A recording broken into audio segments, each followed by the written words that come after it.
I'm Bill Webb. I first came to Alaska on May 15th, 1975. Flew up on the first so-called Pipeline Express, which was, I think Braniff was the airline back then. Left Houston, stopped in Dallas, changed crews in Seattle to an Alaska crew. And the Alaska crew took the same plane on up to Anchorage and Fairbanks. We landed about midnight in Fairbanks with the sun shining bright. And that was my start of my adventure in Alaska. Everything. I helped with the pipeline, all the development of Prudhoe Bay, all the water floods and what have you. Kaparik Camp, I helped in the design and build and operation of Kaparik, of the little camp over there.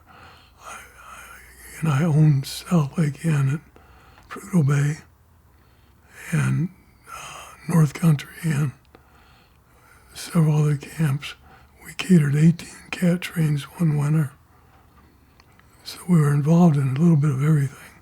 I even got involved in the 80s in the drill of the Navern Basin, which most people don't even know happened, but that was 3 of the oil companies looking outside of it's where Russia meets us in the middle of the ocean.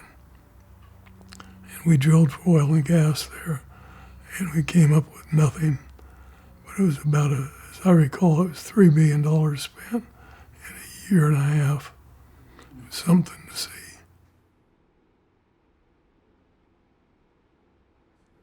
I worked for Greyhound Corporation for many years, about 15, as young as I was. And they had gotten a contract on the pipeline to help build the pipeline and run the catering and the construction camps. And they immediately opened and lost a ton of money. They sent me up to help turn it around. And my main duty was to come up here for 90 days. And within that 90 days, hire a professional management team for the whole project. I came up and we did all that, plus other things, but we never discussed the 90 days again. I'd had a deal, become a vice president, what have you. All that went to the wayside. And Barb and I never talked about leaving Alaska. We'd found a home. We opened a subsidiary called Greyhound Support Services, Inc. And again, I was just on loan to get this personnel problem straightened out. Before long on Greyhound, though, it became obvious I wasn't happy there. After I spent about a year and a half on Greyhound up here, and then Botel offered me quite a lucrative offer. In fact, I got over 3 times increase in my wages, some other benefits. And I went to work on Botel.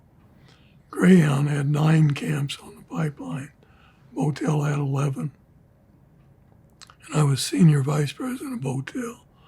The unique thing with Botel is that it got me out beyond the pipeline because they had a lot of drill rigs.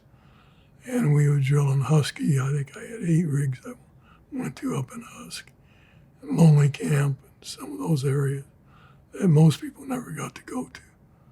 I even went to Santa Barbara, the Hondo platform for Exxon down in Santa Barbara, which was one of the funniest calls I ever got. Middle of the night, I got a call from my head cook on the Hondo telling me, boss, there's an earthquake and it's hitting us direct. The rig's shaking. What'd I do? I said, go get the tool pusher and do whatever the tool pusher tells you to do. He said, I did. And he said, call you. So we went round robin on that, and that whole crew never went back to sea. We wouldn't have anything to do with the platform. And I had second thoughts about getting on it. We had the platform with Greyhound. One sidelight there is we did the Christopher Colombo ship in Italy and retrofitted it to use as a camp in Saudi Arabia. And I was responsible for a large part of that from my desk in Fairbanks, which, considering the phone problems they had during the pipeline, was a miracle that ship ever got to float. Likewise, when I went to Botel, I inherited a ship down in Brazil. And again, I never made it to that one. But it operated quite well under a different part of Botel. Meanwhile, back to the pipeline, it was divided into Greyhound on the south end, except at Valdez Terminal. And I can't remember now who had Valdez, but another contract had Valdez. And then we had Tonsina Camp. And next it was one camp we gave, I guess Tonsina went to Nana. And as a minority contractor. And I was, again, multiple titles, minority business officer. But after Botel, we went up the line, there was there's another huge company, but small presence. I keep thinking IBM, but it wasn't. One of the electronics got in. They had a couple of camps. Universal Services had several camps up north. That's where I met Joe. And those eventually were taken over by Botel. Prudhoe Bay, there was a couple of little operators up there doing cat trains mainly. But I'm not remembering real clear names in place. But there were 13 camps, I believe, and 9, 10 pump stations that had food service. Responsible for all that. At the end of the pipeline with Botel, we had everything except Fort Wainwright and Valdez, and finished up the pipeline construction that way. Then we went up to north. You had Arco and BP, both large presidents up there. Exxon had a camp, but it was a small one. Bull Cook took care of the whole thing. So I started Arctic Coast in about 1983, I guess, somewhere in there. Arctic Coast is a catering company, and immediately started getting some work. Well, I wouldn't say so immediately, but after a year or so formation. And I had a couple of small camps, so I started getting some larger bids. And we grew that into a $35 million a year company, which in those days was a substantially sized company. It had about 500 employees. At one point, I was responsible for 1,000 employees, which is a somewhat inflated number at Prudhoe Bay because of your R&R schedules. That 1,000 employees doesn't particularly mean 1,000 full-time jobs because the R&Rs have to come out. But I was responsible for everything as far as the camps we had under contract. We provided the food, we provided the housekeeping, laundry.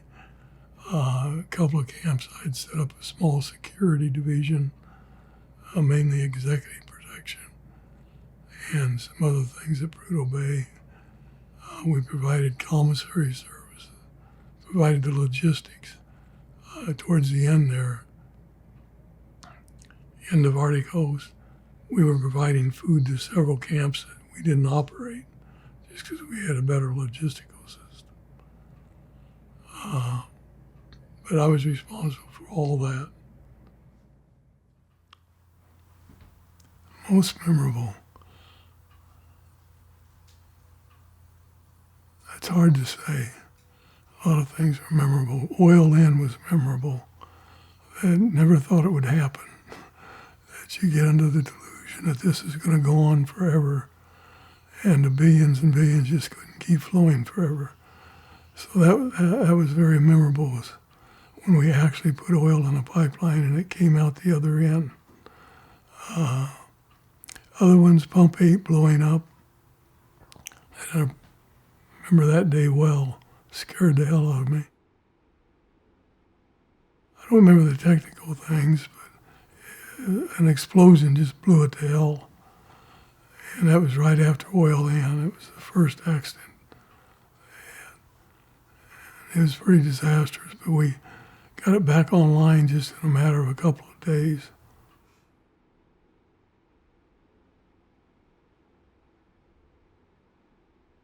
I think about all of them. The people's what made the pipeline, and it still does today.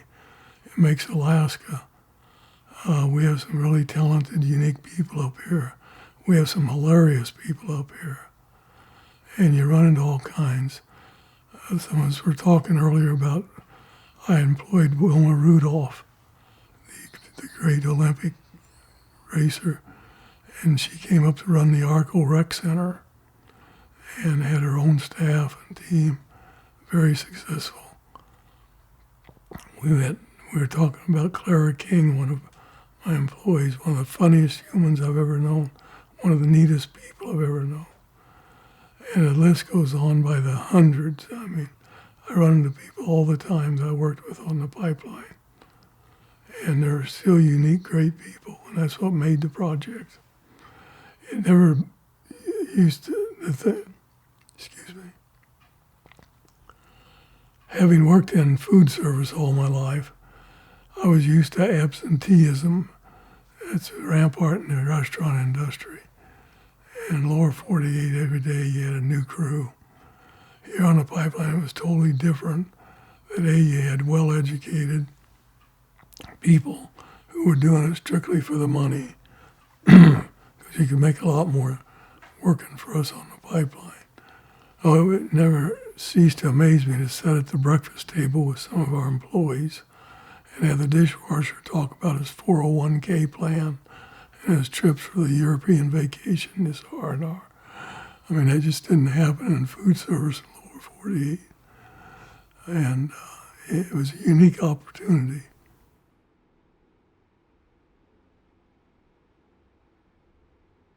Pretty plush, really. I mean, it's Atco rustic, you might say, but Atco rustic can be pretty neat.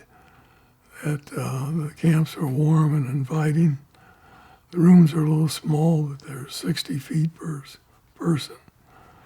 But the food was fantastic. And the cleanliness of the camps, all of that counts, was very important. It was there. I mean, we did it in space, good, clean, happy, warm camps.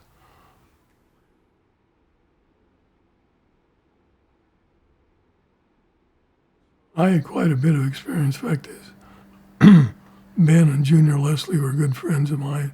Junior was the head of the 798 for Alaska, the union.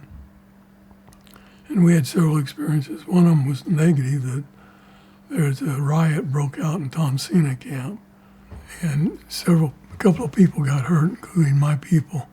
One of the girls pretty bad. So I was dispatched to go straighten it out and see what happened, see what we do to prevent it in the future.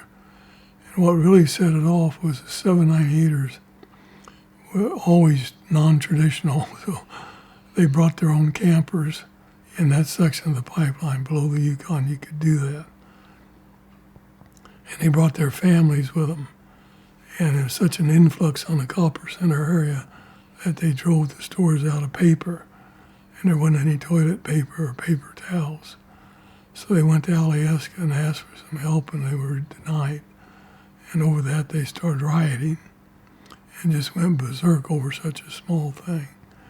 I resolved it by going to the warehouse, our warehouse, Tonsina, loading my Suburban with toilet paper and taking it down and passing out rolls of toilet paper.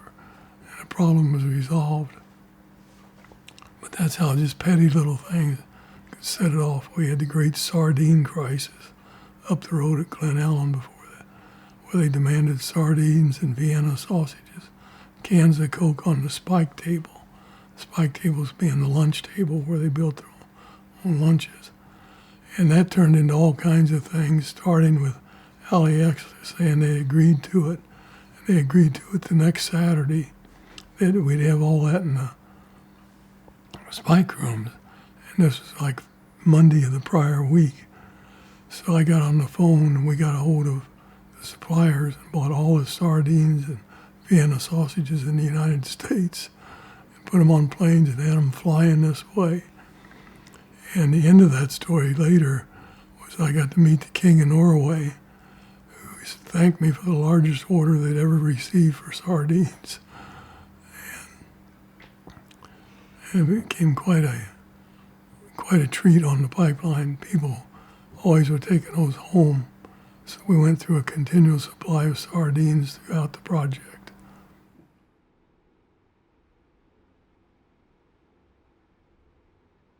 Well, that was the trick, and he who had the best logistics won. And it was difficult. There's a lot of things that can happen with the temperature fluctuating in Seattle. Sometimes we'd pull our trucks out, it'd be 75 degrees above, and by the time we got to Prudhoe, it was 60 degrees below. So you had to have some type of transportation system that would accommodate that temperature range. And we did that through a variety of ways. Some of them, like strawberries and spinach, and a few other items we just shipped by air freighter we didn't ship. There was no sense sending them up there, they wouldn't make it. Other than that, we had 3 temperature control compartments in each of my vans. I bought 6 40-foot vans, refrigerated vans, to transport our food in.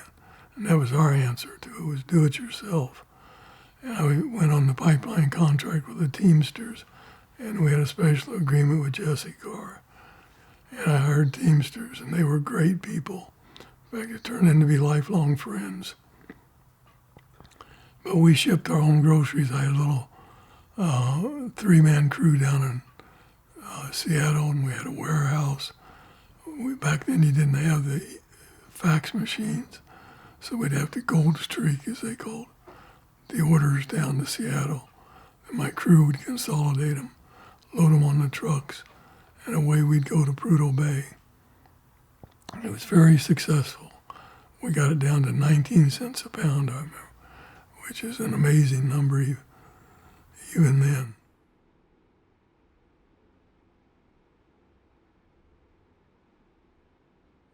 Oh, we were always involved in Dead Horse, no matter what happened there. That involved many different things. I owned South Lake Inn was our base camp. One of the better things I did was I had some open space and open gravel. You paid $13.50 a yard for gravel, I think it was. And I just paid out about $80,000 for gravel to fill the wetland area. And then I did nothing to do with it. So the long story short, I decided we needed a store, and we built a trading post.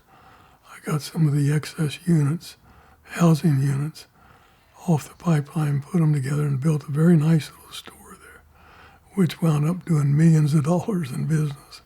One of the more profitable things I'd done. And I don't know if it still exists or not, I doubt it. We had a post office. One of the better things, we had a dentist for a while. And I built a complete suite, whatever, for a dental practice. And they did very well. He was a happy camper, except it just got to where he could do better in Anchorage and still go home at night. So they shut it down, unfortunately. And it was a shame, because the oil company supported it, and it was a good addition to Prudhoe Bay. But we had travel agent there. We had a little bit of everything. I cashed checks that the guys were always complaining they had no cash, and nobody could cash your pipeline checks, which usually ran over 1,000. And I started taking cash up there and cashing it through the trading post. And we were doing about $250,000 turnaround a week, except on the month end it would be up to $500,000. We were flying that much cash in and out every week. Oh, we had women. Being I was in catering, we hired more women than normal. And we had all types. I had one young girl worked in my Fairbanks office, or our Anchorage office, in accounting, wanted to go up there, very attractive. And she just wanted to go up and try it for a few weeks. And that was about 1981. I think she's still there. But she loved it, and that just became her lifestyle. She was married She got a divorce and just chose Prudhoe over everything else. We had Wilma Rudolph worked with me. She's a famous athlete, Olympic winner. And she ran our rec center at Arco Camp and just was a great person, very entertaining and good friend. Clara King came up and she was typical. She wasn't typical. She was one of a kind. And Jane, her sister, is the same way. And there were just hundreds of people that way, that their own unique being, who could do things because of the income at Prudhoe Bay. Anybody says money doesn't make a difference, never had the choice or the opportunity. Money does make a difference. It made a difference in a lot of people's life. Turned some of them into druggies. That was one of the things I remember about Prudhoe Bay, is the drug problems, alcohol problems. The drug, I give credit to Neighbors always, Neighbors Drilling. They were the pioneers in drug testing. And when everybody threatened, said you couldn't do it and we'll sue you, they said bring it on. And it changed Prudhoe Bay when we got not rid of, but greatly reduced the drugs. And if you were caught dealing drugs, you were no longer a part of Prudhoe Bay. And I experienced that with my own partners I had that were selling drugs and hurt me and everybody else by doing it. Just stupid. But I remember that part of Prudhoe Bay as a negative. I had one of my employees steal from me in a big way, just to buy coke. But the oil companies stood with it. We pretty well got rid of the drug problem. Sure. I had one of the ARCO guys, I can't remember who now, who just casually mentioned to me there's a new group started up, which I was kind of aware of, called the Alliance. And then maybe I could help them out and they could help me, and I should give it a try. So I went to the next meeting, and I enjoyed it immediately. It was only about 10 or 12 people there around the table discussing what they could do to promote oil. And I went to several meetings. Unfortunately, the meeting started at 6 a.m. That reduced who went. But I did go, and we had some Joe Mathis, who's interviewing me today, was one of the founders. Milton Bird, dear friend and great guy, Dr. Milton Bird, was there along with about 6 or 8 other key drivers, you might say, key people. And I joined right in, and I guess I kind of took a lead role. I'm not sure I had a title, but we started things happening. Some things that they'd wanted to do, I helped get done. And I guess I'm just kind of an organizer. But we decided at one meeting that we wouldn't be there till 7 instead of 6 for opening. 2, we'd do a newsletter and provide information. 3, we'd take positive actions that were meaningful. And 4, we'd do something to have fun as often as we could.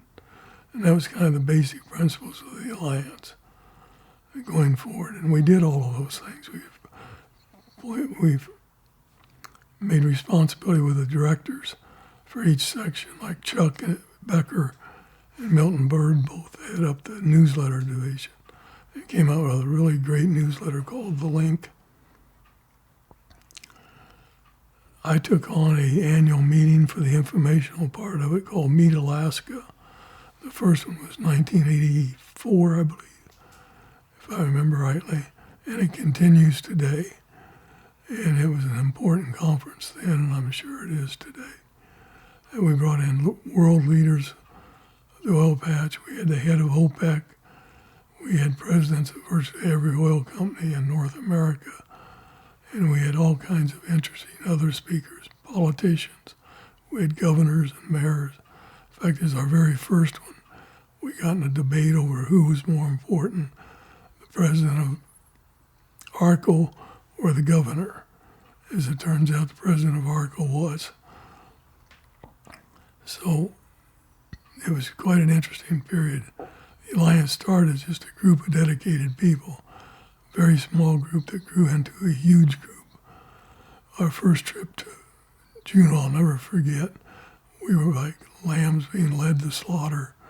But we got down there, rolled up our sleeves, kind of divided up the legislature, and made sense out of the whole thing. And we became pretty adept at dealing in politics after that. I used to call on Arla Sturgielewski, a good friend, to guide me.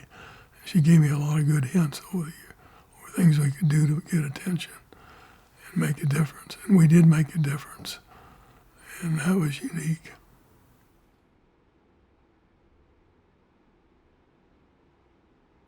Oh boy, I feel like I'm still involved because I stand ready. But actively, I was manager for like 8 or 9. I was president for 3 or 4. I was an active member for all of them. So from about 83, probably, through 20 years, 25 years. We started the Prudhoe Bay Environmental Alliance, which was a group just to try and protect the pristine Prudhoe Bay area against everything, just deal with whatever environmental problems there were. And we were very, very effective. We did everything from battery and paint recycling to just trash pickup projects, painting projects. Probably the biggest thing we did, and Joe here with me today is certainly a big part of that, was the scrap lifts, where we had all the contractors bring the excess scrap, which immediately everybody listening to this probably thinks of a garbage can full of scrap. We're talking about 300-foot long barges loaded to the 30, 50 feet high, full of metal, cars, trucks, drill rigs. We'd have 3 or 4 drill rigs on one barge. And we moved thousands and thousands of pounds of waste that would have been left in the Arctic to proper recycling facilities in Tacoma and Seattle area. We also got into toxic waste and had waste days where BP generally would sponsor, taking any waste you could come up with, getting rid of it. Again, we do a lot of it. Like one year we had a lot of paint we needed to get rid of. So ARCO helped us hire some villagers to come in and paint. And that we did. We painted everything that was up there and made it look good. And we got rid of an environmental hazard.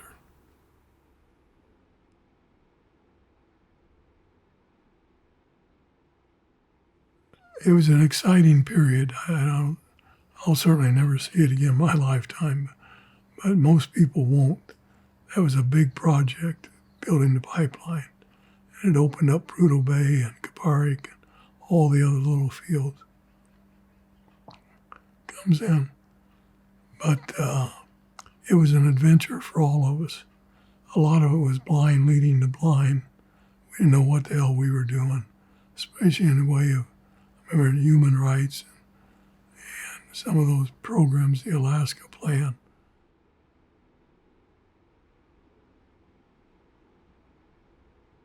There was a lot of cool things, one right after the other.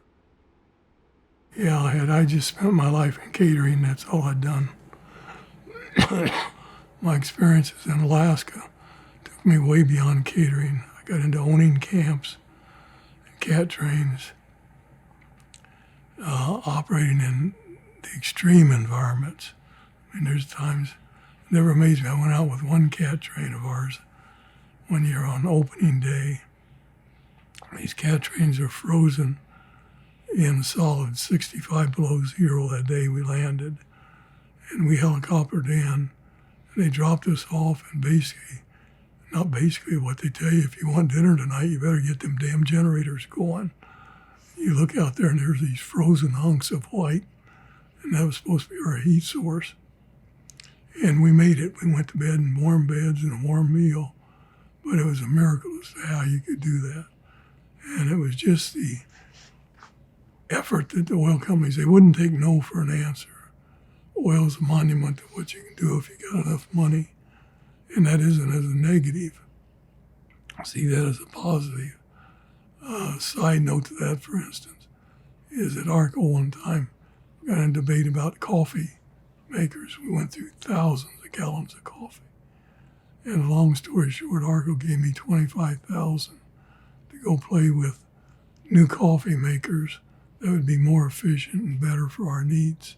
And we came up with them, and they paid off their investment in about 3 months because we got reduced labor that much, and labor was our huge cost.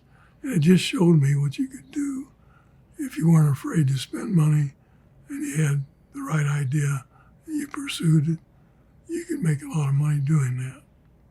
And that's what oil kind of taught me. But oil taught me more than that. It got me into politics, which we haven't even talked about.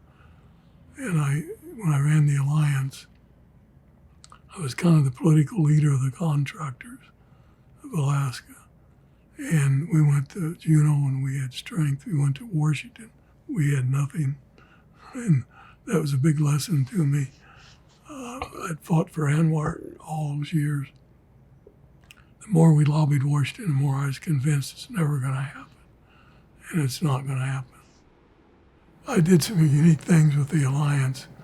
One of them was we put on legislative trips to Juneau, and we wound up times having 40 or so members fly down to meet the legislature and pursue our agenda.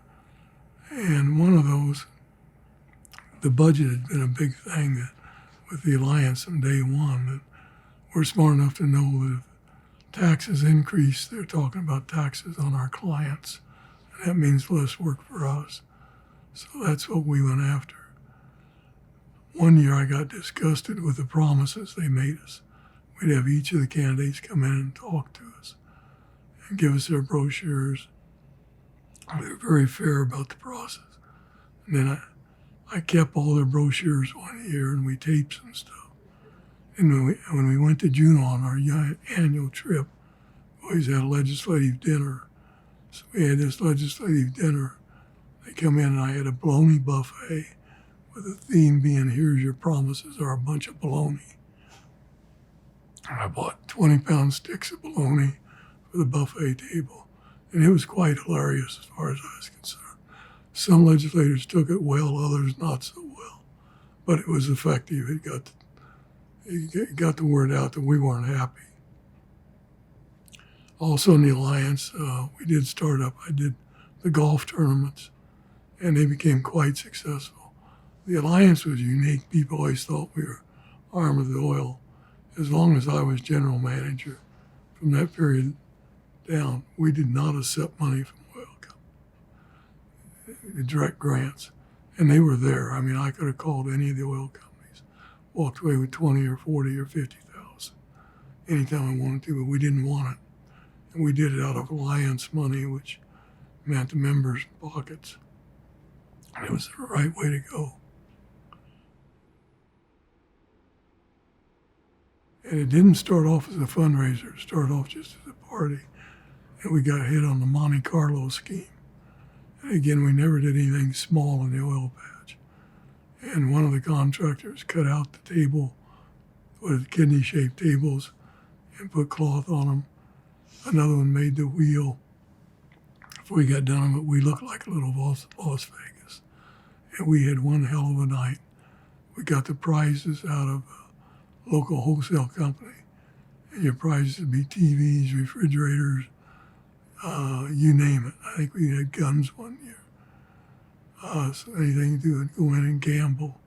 And that turned out to be highly profitable for the Alliance. It financially kind of saved us a couple of times. But it was a lot of fun. It was hilarity. The biggest thing about the Alliance and the oil patch, the big two things, was the people themselves. You'll meet some of the greatest people in the world. And you had, the second thing was the access. You had access to them. I mean, I ran with the kings, is what I always say. And I remember flying to Poodle one time Alyeska plane, and the president of Alyeska was sitting with me. Where else do you get that close to talk to somebody? We had a quality conversation. I wound up some work on Alyeska. But it was the people that made the difference.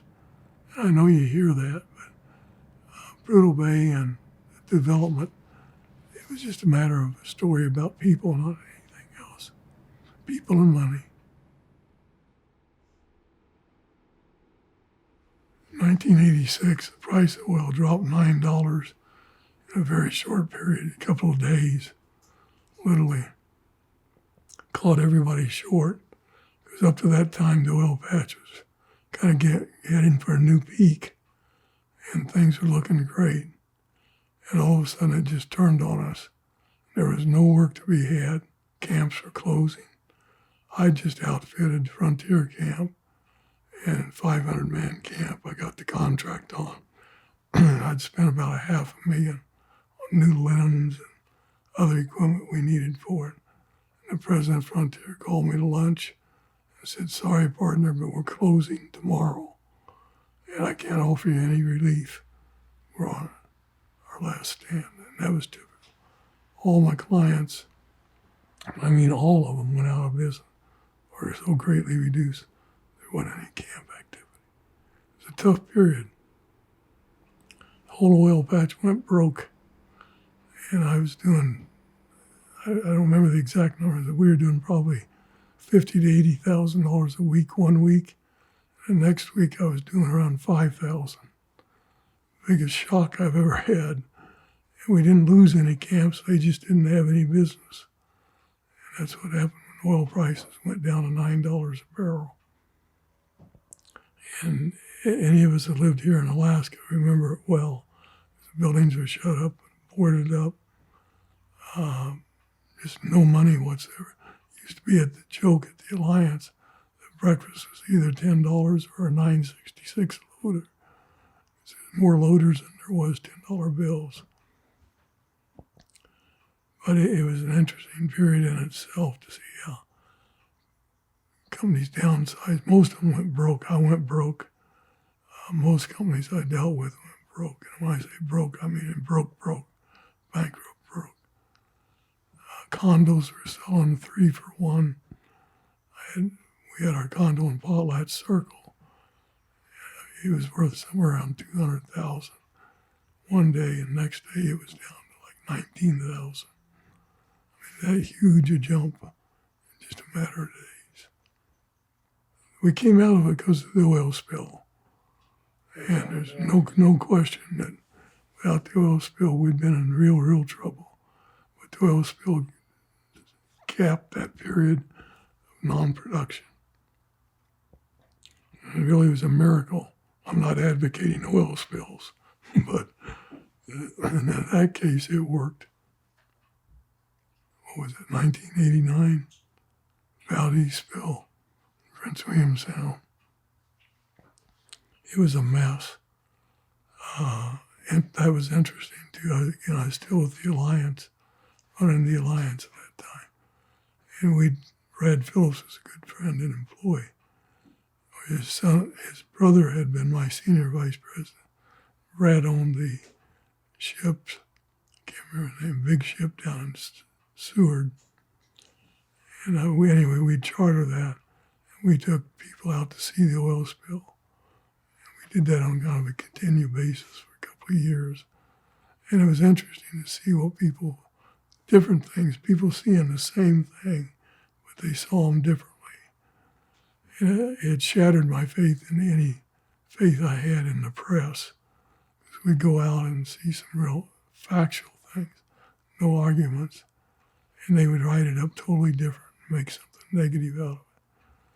There was enough negative. I remember the one that shocked me was the Exxon guy getting off, showing us the oil in the gravel and telling us it'll never go away, never. No way to clean it up without doing more damage. And that's horrible. I mean, you got to be careful when you're dealing with oil. Interesting times. We did live. My life's about over. I think I lived in the most interesting period. more advanced. We watched everything. Digital cameras, the fax machine. Now we got electric engines. All the different changes. The oil patch was the same way. There were revolutions in changing. It was revolutionary, the changes in the oil patch and the technologies and what they could go downhole and do. Part I forgot of my past, in between times in '86, when it was so bleak, I just put out a consulting shield, thinking something may happen. Well, everything happened. And I got busier than hell. I wound up kind of being an expert on permitting methane gas wells. And I wound up permitting 55 of them for the Houston area. And we drilled 3 of them, and they actually were successful wells. But our financial partner in Australia just decided he didn't want any part of it. And he wanted to invest in a different end of it, which is a shame because there's 3 wells up there in Houston waiting to produce. But it's interesting. It was an interesting life. I'm glad we came to Alaska. I have no background to qualify me for anything I did. That's unique too. We found out us unqualified people can do a lot.